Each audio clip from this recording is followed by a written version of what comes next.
Anda masih bersama saya Fidelia Huanggrio dalam Corporate Insight.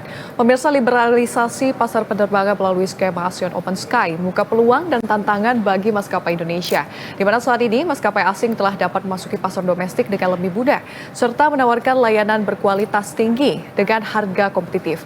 Menghadapi tantangan ini, maskapai di Indonesia perlu mengadopsi strategi yang inovatif dan berkelanjutan. Lantas seberapa besar sesungguhnya prospek industri penerbangan saat ini? Telah hadir bersama kami di studio PIK 2 Bapak Iskandar Ismail selaku CEO PT Indonesia Airlines Group atau INA. Selamat pagi Pak Iskandar, bagaimana kabarnya begini? Selamat pagi, terima kasih atas undangannya. Terima kasih sudah berkenan hadir Pak di Corporate Insight hari ini. Pak, mungkin pertama-tama selamat atas pengudarannya Indonesia Airlines dari kami di Universe begitu. Mungkin kami ingin mengawali bincang-bincang kali ini dengan pertanyaan kepada Pak Iskandar. Sebetulnya mengapa memilih industri penerbangan ini sehingga kemudian lahirlah Indonesia Airlines ini? Ya, oke, terima kasih sebelumnya. Nah, mungkin sebelum kita masuk ke dalam mengapa di airline, mungkin kita balik ke awal dulu biar tidak ada kesalahpahaman di masyarakat. Itu adalah kenapa Kelip Holding ini berdiri awalnya dan kenapa kita memilih Singapura. Nah, jadi Kelip Holding itu kita dirikan di Singapura dengan basic yang akan kita kembangkan di sana itu di beberapa sektor seperti di energi terbarukan, seperti di aviasi dan juga di pertanian karena kita melihat Indonesia ini adalah negeri yang kaya raya dengan segala sumber daya alam, dengan sumber daya manusianya yang begitu luar biasa. Nah, ini kita melihat peluang bisnis apapun bisa dikembangkan di Indonesia, tapi kita butuh satu wadah yang benar-benar bisa kredibel dan dipercaya oleh dunia. Nah, di sini kita tidak bisa memungkiri bahwasanya ya Singapura adalah tempat di mana seluruh investasi itu tertuju. Dan di Singapura itu adalah tempat di mana seluruh teknologi menuju. Dan Singapura itu adalah tempat di mana semua perdagangan berlaku. Nah, ini adalah alasan kenapa waktu itu kita pindah dan memilih untuk menempatkan kantor pusatnya kita di Singapura waktu itu. Nah, di sanalah Kelip Holding kita bangun, kita rintis dari awal 2021 di tengah pandemi pada saat itu. Nah, kemudian setelah persiapan yang kita lakukan kurang lebih 1 tahun, di tahun 2022 di bulan Agustus kita resmikan dan kita dirikan dan berlegalitas di Singapura Kelip Holding Private Limited. Nah, inilah dasarnya kita membangun Kelip Holding ini. Nah, di sini kita akan fokus kepada beberapa sektor di pertanian, energi terbarukan, dan juga di aviasi. Nah, aviasi kita melihat dari beberapa studi yang kita sudah lakukan bekerja sama dengan beberapa konsultan itu, Asia ini sangat potensial untuk pengembangan aviasi, terutama Indonesia. Nah, uniknya Indonesia ini karena memang dari Tuhan itu kita diberikan satu rahmat itu ditempatkan di antara 2 benua dan 2 samudra. Nah, disinilah terjadi lalu lintas perjalanan udara yang begitu tingginya. Nah, ada 77 juta penumpang, ada 77 juta orang yang numpang lewat Indonesia setiap tahun. Nah, ini adalah market dari yang akan disasar oleh Indonesia Airlines. Nah, jadi bukan market domestik karena di sini memang kita hanya akan berfokus kepada penerbangan internasional. Penerbangan internasional dulu ya Pak Iskandar. Namun apakah tertarik begitu ya, ada rencana untuk ekspansif gitu untuk bisa melayani penerbangan domestik juga nantinya? Kalau domestik mungkin enggak, karena memang dari studi awal yang kita coba lakukan ini adalah bagaimana Indonesia Airlines ini bisa bersaing dengan major international airlines seperti Emirates, Singapore Airlines, Virgin Atlantic, British Airways, Qatar Airways. Nah, ini adalah yang akan kita head to head dengan mereka. Jadi ini yang sempat simpang siur kemarin dengan kehadiran Indonesia Airlines ini akan menjadi pesaing bagi maskapai nasional lainnya. Nah, di sini kita sampaikan Indonesia Airlines ini tidak hadir menjadi pesaing pemain lokal. Karena ranah kita bukan di sana, market kita bukan di sana. Nah, kita tidak akan mengganggu market Indonesia. Nah, karena kita punya base market sendiri yang akan kita bentuk nantinya. Gitu. Baik. Indonesia Airlines ini adalah bentuk ekspansi dari Kelip Holding yang awalnya core bisnisnya itu adalah energi terbarukan melalui diversifikasi usaha ke sektor baru ini. Sebetulnya apa yang menarik gitu Pak dari industri aviasi ini menurut kacamata dari Pak Iskandar begitu? Ya menariknya karena memang ya kalau kita bicara bisnis ya di end kita bicara duit gitu, kita bicara uang. Iya. Di aviasi ini ya dari beberapa analisa kita lakukan dan kita juga bandingkan dengan beberapa maskapai besar, revenue-nya luar biasa. Oke. Dan revenue-nya nggak nanggung-nanggung. Nah, ada maskapai bisa ngasih bonus kepada karyawan di akhir tahun itu sampai dengan 8 kali gaji. Ada maskapai yang bisa ngasih bonus akhir tahun kepada karyawan itu sampai dengan 10 kali gaji. Ya. Artinya apa? Revenue mereka kan sebesar itu. Ini kan Baik. simpel. Revenue yang luar biasa tinggi begitu ya, Iya. Pak Iskandar. Namun kalau misalnya bisa dibocorkan sedikit sebetulnya berapa sih gitu nominalnya? Ya, di Indonesia Airlines ini kita ada 2 konsorsium bank yang nanti akan berkolaborasi untuk pembiayaan di Kelip Holding ini. Ya. Nah, tahap pembiayaan kita itu akan dibagi menjadi 3 tahap. Nah, tahap pertama itu di 145 juta US dollar. Nah, tahap kedua, ketiga, nah nanti di next-nya. Oke. Dan langsung mencuri perhatian begitu hadir. Kenapa Indonesia Airlines ini lebih memilih untuk lahir di Singapura, Pak Iskandar? Sebenarnya enggak sih. Jadi ini adalah kesimpang siuran informasi sebenarnya. Oke. Jadi Indonesia Airlines ini lahirnya di Indonesia. Oke. Nah, Indonesia Airlines ini memang benar diinisiasi di Singapura. Karena memang kantor pusat kita di sana. Di sana kita menginisiasi semua proyeknya kita. Tapi setiap proyeknya kita itu kita develop di negara yang berbeda. Oke. Contoh energi terbarukan. Itu kita develop awalnya itu di China. Kita dengan beberapa BUMN China pada saat itu kita mendevelop konsep untuk energi terbarukan kita ini. Setelah selesai barulah kita bawa ke Indonesia. Ya. Nah, ini juga sama dengan Indonesia Airlines ini. Kita inisiasi di tim inti awal itu di Singapura. Kemudian setelah persiapan awalnya selesai, ini kita bawa ke Dubai dan ke Bangkok. Nah, di Dubai dan di Bangkok lah Indonesia Airlines ini digodok oleh tim kita dan dari konsultannya kita secara komprehensif selama kurang lebih 1,5 tahun di sana. Nah, setelah selesai proses di Dubai dan di Bangkok ini selama kurang lebih 1,5 tahun, Iya. barulah kita bawa ke Jakarta. Oke. Di tanggal 7 Maret kemarin kita bawa dia ke Jakarta, kita daftarkan di kita menghadap notaris untuk didaftarkan di Kementerian Hukum dan HAM. Jadi Indonesia Airlines ini adalah perusahaan Indonesia yang berbasis di Indonesia, Oke. berkantor pusat di Indonesia, dan yang nanti juga akan berlisensi di Indonesia. Jadi Indonesia Airlines bukan perusahaan asing. Oke. Nah, karena di Indonesia hanya ada 2 jenis perusahaan, perusahaan modal asing atau perusahaan modal dalam negeri. Ya. Nah, Indonesia Airlines adalah perusahaan modal asing tapi berbasis di Indonesia dan perusahaan terbatas. Oke, ini yang perlu diluruskan ya Pak Benar. Iskandar, yang mungkin simpang siur begitu.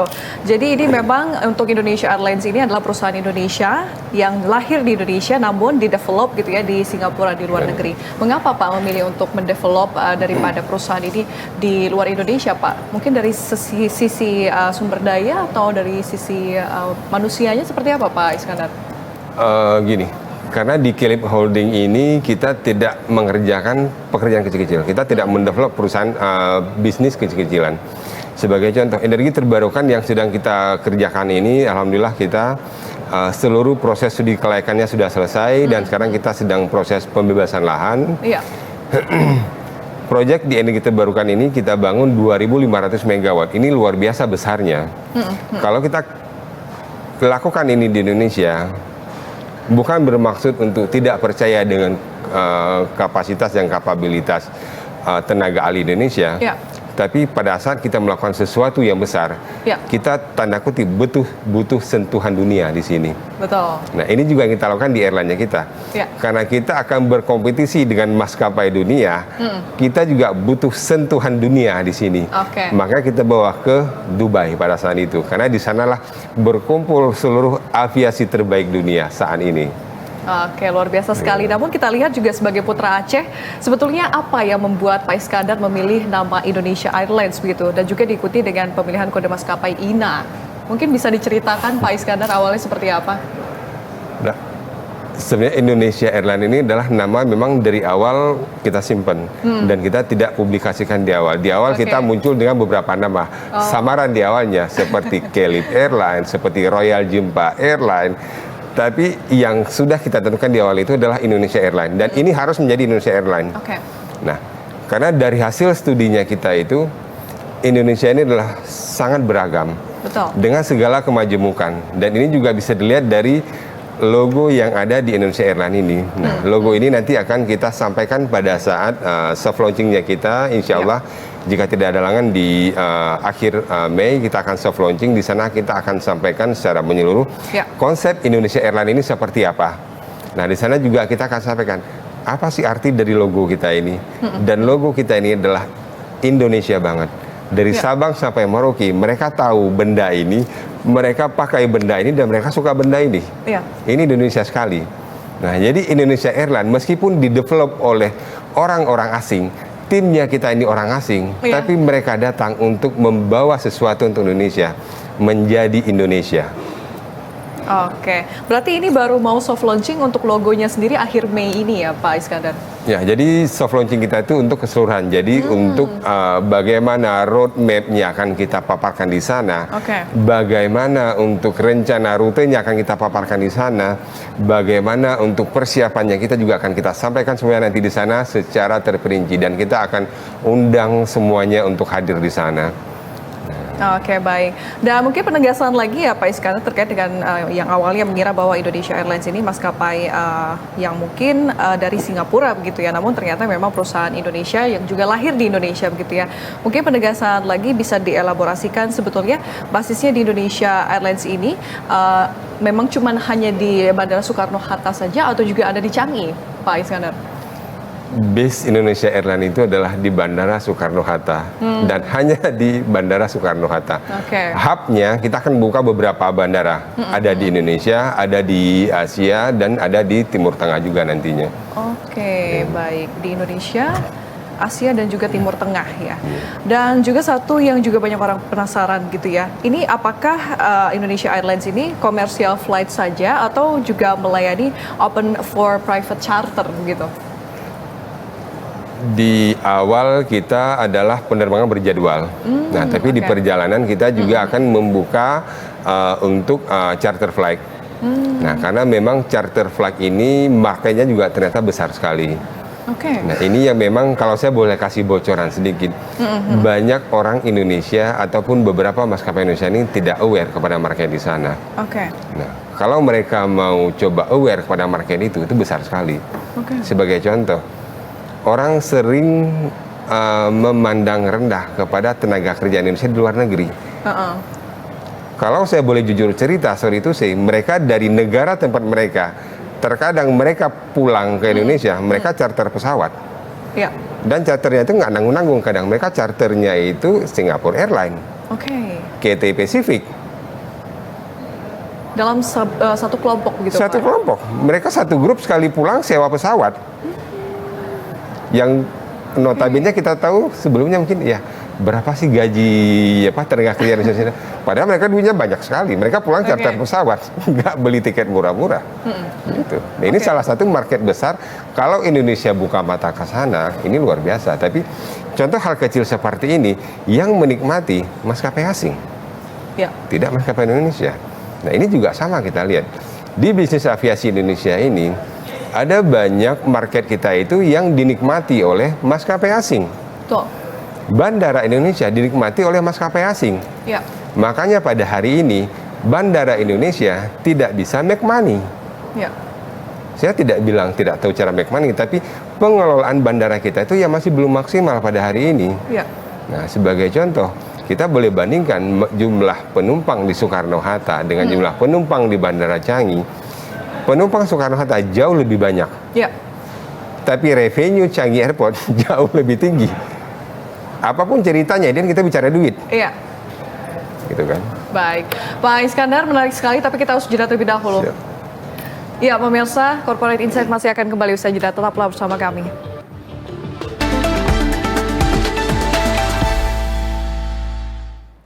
Anda masih bersama saya, Vinilia Huanggrio. dalam Corporate Insight, dan kita akan lanjutkan diskusi bersama dengan Pak Iskandar Ismail selaku CEO Indonesia Airlines atau INA. Ya Pak Iskandar, menarik sekali tadi Pak Iskandar sempat menyebutkan ya sebelum commercial break begitu bahwa penumpang pesawat daripada Bandara Soekarno-Hatta ini sebetulnya lebih tinggi, lebih banyak begitu ya daripada Changi Airport.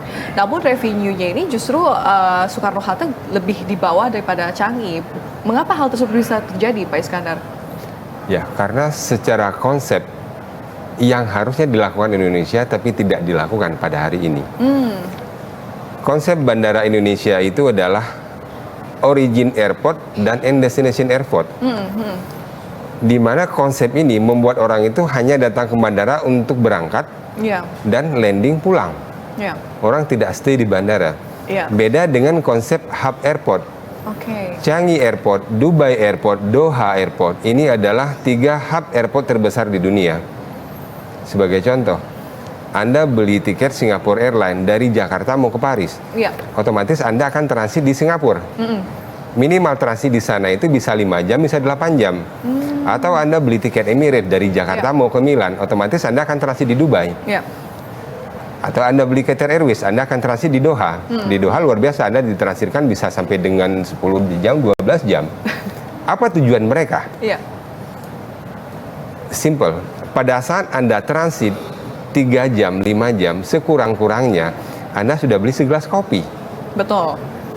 Segelas kopi ini, Anda bayarkan pajak di situ. Betul. Bayangkan ada di Singapura itu tahun kemarin ada 48 juta penumpang beli segelas kopi. 48 juta gelas kopi terjual. Dan berapa persen pajak mereka bayarkan? Ini salah satu contoh hitungan kalkulator sederhana. Nah, atau sebagai contoh di Indonesia, Bandara Soekarno-Hatta Jakarta tahun 2024 kemarin total penumpangnya itu 54 juta. Betul.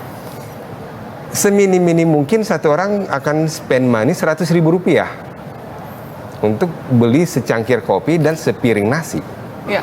Dan di sini sudah ada 11% pajak dibayarkan. Dengan kalkulator sederhana aja itu sudah berapa revenue pemerintah harusnya didapatkan. Tapi kan di sini orang tidak dibuat untuk stay di bandara. Orang di bandara hanya numpang lewat. Beda dengan konsep 3 bandara tadi ini. Mereka menciptakan hub airport dengan konsep airport plaza pada hari ini. Sementara kita kan masih airport terminal. Secara konsepnya udah beda. Nah, inilah yang akan dilakukan oleh Indonesia Airlines nantinya. Indonesia Airlines akan berkomunikasi dengan Kementerian BUMN untuk meminta satu hak, dan kita akan mengajukan satu permohonan KPBU agar Indonesia Airlines ini bisa mengelola satu terminal sendiri. Karena kita akan menjadikan terminalnya kita ini sebagai hub airport untuk Soekarno-Hatta. Nah, dengan skema KPBU ini, ada beberapa benefit yang kita bisa tawarkan kepada pemerintah yang selama ini mungkin tidak mereka dapatkan di pengelolaan bandara sebelumnya. Nah, di sini pemerintah nanti akan mengkaji jika benefit ini diberikan akan berdampak besar. Tidak hanya kita bicara aviasi di sini, tapi airline ini akan memiliki multiple impact kepada penyerapan tenaga kerja. Penyerapan tenaga kerja di dunia aviasi ini begitu luar biasa banyaknya. Nah, di sektor pariwisata ini juga akan memberikan dampak wisata yang besar. Nah, ini yang miris yang kita harus akui. 2024 pariwisata Indonesia kalah sama Thailand. Meskipun ujung-ujungnya setelah kita cek, penyumbang wisatawan Thailand itu orang Indonesia. Orang Indonesia sendiri. Ada apa dengan Indonesia hari ini? Kenapa orang Indonesia senang buang-buang duitnya ke luar negeri? Nah, kenapa kita tidak bisa membolak-balikan itu adalah kita membawa wisatawan dari luar ke Indonesia, membawa mereka berbisnis kepada Indonesia. Dan ini sangat mungkin dilakukan. Karena yang sebagian pengamat mengatakan, Indonesia ini tidak ramah investor. Indonesia tidak disenangi investor. Kata siapa? Di Singapura itu mereka punya satu organisasi itu, tugasnya itu adalah mengumpulkan investor dari seluruh dunia. Mereka bawa ke Singapura, sampai di Singapura mereka tebar ke semua negara-negara di Asia. Dan tujuan utama di organisasi tersebut adalah Indonesia. Jadi bukan investor itu nggak mau ke Indonesia direct, tapi mereka tidak, yang pertama tidak dapat akses, yang kedua mereka dapat jalan yang salah begitu ke Indonesia. Belum lagi ada hal-hal negatif yang mungkin selama ini pernah dilakukan. Nah, ini yang membuat mereka lebih memilih datang ke Singapura terlebih dahulu. Di Singapura lah mereka ini diarahkan. Ya. Sektornya apa, bidangnya apa, partnernya dengan kementerian mana, partnernya itu dengan provinsi mana, partnernya itu dengan perusahaan yang mana di Indonesia. Nah, tapi kalau ini bisa dilakukan di Indonesia nggak butuh Singapura pada dasarnya. Oke, berarti Indonesia Airlines saat ini sedang mengajukan untuk bisa mendapatkan satu terminal tersendiri ya Pak ya, untuk bisa dijadikan hub airport begitu. Dan saat ini sedang proses begitu Pak Iskandar. Nah, kita sedang masuk dalam waktu dekat setelah dengan Idul Fitri nanti ini kita akan masuk ke perizinan asar dulu. Perizinan asar inilah yang akan kita lakukan setelah kita melakukan proses pendirian perusahaan kemarin, setelah kita mendapatkan pengesahan dari Kemenkumham. Nah, kita lakukan perizinan dasar. Setelah perizinan dasar ini selesai, kita melapor ke Kementerian Investasi, kemudian barulah dari sana kita menghadap ke Kementerian BUMN terlebih dahulu untuk mendapatkan alokasi bandara. Setelah selesai di Kementerian BUMN, baru kita menghadap ke Kementerian Perhubungan untuk proses license dan untuk proses AOC-nya kita di sana. Jadi kalau ada yang bilang kemarin Indonesia Airlines tidak berlisensi di Indonesia, kita berlisensi di Indonesia kok. AOC-nya kita Indonesia kok. Oke, berarti memang prosesnya ini akan dilakukan setelah Idul Fitri nanti ya Pak Iskandar. Baik, dan juga sebetulnya untuk rencana bisnis dan studi kelayakan ini kan dilakukan mungkin di luar Indonesia. Namun sebetulnya Indonesia Airlines ini merupakan perusahaan Indonesia dan juga lahir di Indonesia. Namun mengapa tidak memilih untuk melayani juga penerbangan domestik Pak Iskandar? Kita tidak melayani pelayanan domestik. Yang pertama alasannya kita adalah market international flight ini sangat besar sekali. Dan di sini the real money of aviation tidak di domestik. Sebagai contoh, Emirates mereka punya anak perusahaan yang bermain di domestik. Qatar Airways mereka punya anak perusahaan yang airline-nya bermain di domestik. Tapi make money-nya mereka di major airline-nya mereka. Nah, ini juga yang kita bagian dari studinya kita itu adalah kita tidak mau berfokus kepada domestik karena memang kita melihat kita bicara bisnis ujung-ujungnya duit di situ. Nah, kita melihat memang secara prospek bisnis internasional ini jauh lebih berpotensi dan jauh lebih stable untuk revenue-nya. Baik, memang lebih fokus kepada persaingan dengan maskapai major ya secara internasional begitu. Dan juga Pak Iskandar, untuk target terbang pertama ini kira-kira kapan Pak? Setelah mungkin proses skema dan lain-lain sebagainya itu. Kita rencanakan untuk inaugural flight atau penerbangan perdana kita itu di akhir November nantinya. Nah, tapi sebelum akhir November kita punya beberapa event nantinya. Insya Allah sesuai dengan timeline kita, mudah-mudahan tidak ada halangan, bisa sesuai dengan yang sudah kita rencanakan. Di akhir Mei kita akan lakukan soft launching kita di Jakarta. Kemudian di awal Oktober kita sudah lakukan untuk grand launching kita di 4 kota. Grand launching kita itu akan dimulai di Singapura, kemudian di Hong Kong, kota ketiga di Bangkok, terakhir baru di Jakarta. Oke, mungkin bisa dibocorkan Pak tanggal-tanggal berapa saja di awal Oktober itu masih belum tahu atau sudah ada tanggalnya Pak untuk kalau Jakarta untuk sendiri? Tanggalnya ini kita masih bisa belum tentukan karena kita masih berdiskusi dengan salah satu agensi yang menjadi partnernya kita, karena di grand launching ini nanti akan jadi spesial karena kita akan bundling sama konser. Jadi konser salah satu grup musik terkenal dunia yang akan berkolaborasi di grand launchingnya Indonesia Airlines ini nantinya. Dengan title-nya itu adalah Indonesia Road to the World di 4 kota ini. Indonesia Road to the World. Yes. Oh wow, keren sekali Pak Iskandar. Semoga semuanya dilancarkan ya acara-acaranya ini. Ini awal Oktober akan ada grand launching dulu di 4 kota di berbagai negara begitu ya. Dan juga di akhir Mei ini akan diawali juga dengan soft launching semuanya begitu, dari logo segala macamnya. Baik, Pak Iskandar, kita akan lanjutkan dialog tapi usai jeda yang berikut ini. Ya, pemirsa Corporate Insight masih akan kembali usai jeda, tetaplah bersama kami. Dan pemirsa, kita akan lanjutkan dialog bersama dengan Pak Iskandar Ismail selaku CEO Indonesia Airlines. Ya Pak Iskandar, tadi Bapak menyebutkan bahwa Indonesia Airlines ini akan memulai terbang pertama kalinya itu di akhir November. Untuk penerbangannya sendiri kemana saja Pak Iskandar nantinya? Ya, dalam 5 tahun pertama ini kita rencanakan akan terbang ke 48 kota di 30 negara. Nah, di tahun pertama kita akan mulai dan target kita itu adalah akan mengoperasikan 7 unit armada terlebih dahulu untuk di tahun pertama ini dengan tujuan kita di 20 kota. 20 kota di regional Asia dan Australia. Oke, berarti banyak sekali ya Pak ya. Mungkin bisa dipaparkan mungkin kira-kira yang mungkin pasar yang terbesar gitu ya, yang memang sangat potensial gitu yang dilihat oleh Indonesia Airlines.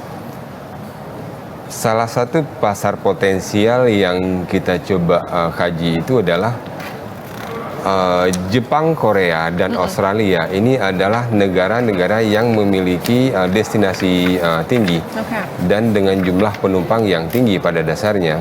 Nah, inilah juga yang menjadi persaingan di beberapa maskapai besar dunia. Nah, makanya kita lebih banyak berfokus kepada di sana, juga tidak tertutup kepada beberapa kota di Indonesia ini sebenarnya juga memiliki potensi besar. Tapi mungkin selama ini tidak digarap secara maksimal sehingga mengakibatkan di kota-kota tersebut hanya berfokus kepada domestik. Nah, padahal di kota tersebut bisa lebih mendatangkan penumpang dan bisa lebih mendatangkan revenue itu jika dikelola untuk menjadi internasional. Iya. Itu kira-kira bandara udara mana saja Pak Iskandar Anda melihatnya? Ya, bandara major Indonesia itu ada di Bali, Surabaya, Medan, Ujung Pandang, Manado. Ini adalah sebenarnya gerbang utama Indonesia. Kalau Indonesia fokus dalam mengembangkan internasional di beberapa bandara ini, nah ini revenue-nya luar biasa pada dasarnya. Tapi harus balik lagi, Indonesia ini harus bisa mengubah konsepnya.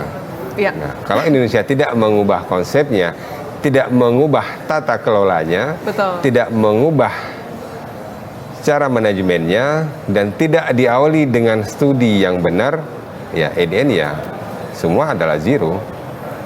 Baik, memang harus mengadopsi seperti yang tadi disebutkan oleh Pak Iskandar ya, bahwa hub airport di mana penumpang ini yang menggunakan jasa pesawat terbang ini bisa lebih betah begitu, lebih lama di bandara begitu. Ya benar, karena gini, konsep hari ini itu di dunia adalah airport plaza. Semua negara di dunia ini berbenah airportnya. Cina baru selesai membangun bandara barunya mereka, dan itu luar biasa besarnya. Singapura lewat Changi Group sedang membangun Terminal 5, itu luar biasa besarnya. Nah, Bandara Dubai, Bandara Doha luar biasa besarnya. Jadi orang dibuat senyaman mungkin di sana. Jadi kalau orang di sana transit 3 jam, 5 jam, kalau mungkin orang boleh request, boleh nggak transitnya itu 24 jam, orang juga akan betah transit 24 jam. Karena apa? Mereka tidak datang ke terminal yang notabene itu bikin boring, bikin sumpek, tidak ada fasilitas. Tapi kalau semua fasilitas itu disediakan seperti plaza atau shopping mall, orang juga akan betah buat datang dan spend money di sana. Karena yang diharapkan oleh mereka di hub airport ini cuma satu, orang datang bawa duit buat spend uang di sana, buat belanja. Karena di sanalah terjadi perputaran uang. Nah, di sini yang kita tidak mengkaji. Jadi secara bingkai kecil adalah orang berbelanja di sana. Tapi secara tidak langsung ini akan terjadi perputaran uang. Nah, 2024 di Bandara Changi, perputaran uang di Bandara Changi itu mencapai 45 triliun rupiah. Itu perputaran uang yang luar biasa sekali di Bandara Changi. Dan ini tidak terjadi di bandara-bandara Indonesia. Padahal jumlah penumpang kita lebih banyak. Tapi kenapa tidak terjadi perputaran uang di sana? Nah, inilah yang membuat ekonomi itu tidak aktif. Ekonomi itu tidak hidup di bandara. Nah, mungkin di sini ya Indonesia harus mulai berbenah dan mulai menata diri untuk menata aviasi ini lebih baik, karena revenue bisa didapatkan di sana. Oke, Indonesia Airlines melayani 48 kota tujuan di 30 negara. Itu ada berapa armada pesawat dari INA, Pak Iskandar? Di 5 tahun pertama kita ini, untuk 48 kota ini kita rencanakan dengan 20 unit armada. Itu akan kita datangkan secara bertahap. Tahun pertama kita rencanakan di 7 unit armada. Nah, ini juga yang menjadi salah satu tantangan di kita. Tidak mudah untuk mendapatkan armada baru langsung dari pabrikannya. Nah, tapi alhamdulillah kita di Indonesia Airlines mendapatkan dukungan dari Airbus dan dari Boeing. Nah, mereka sangat antusias setelah mereka mempelajari bisnis plan dan konsep jangka panjang dari Indonesia Airlines ini, makanya mereka memberikan satu perhatian khusus pada kita di sini. Ya. Bahkan Airbus tidak tanggung-tanggung, direkturnya sampai 3 kali datang ke Jakarta bertemu dengan saya, kita diskusi panjang lebar dan kita sampaikan, ini konsep yang kita bawa ini ya, Anda harus ikut di sini. Ya. Karena ini ada benefit jangka panjang bagi Anda juga. Meskipun Anda punya ribuan customer di seluruh dunia, Ya. tapi Anda jangan menutup mata pada Indonesia. Betul. Baik, sekarang kita akan lanjutkan dialog tapi usai jeda yang berikut ini. Ya, pemirsa Corporate Insight pasti akan kembali dengan perbincangan menarik lainnya. Tetaplah bersama kami.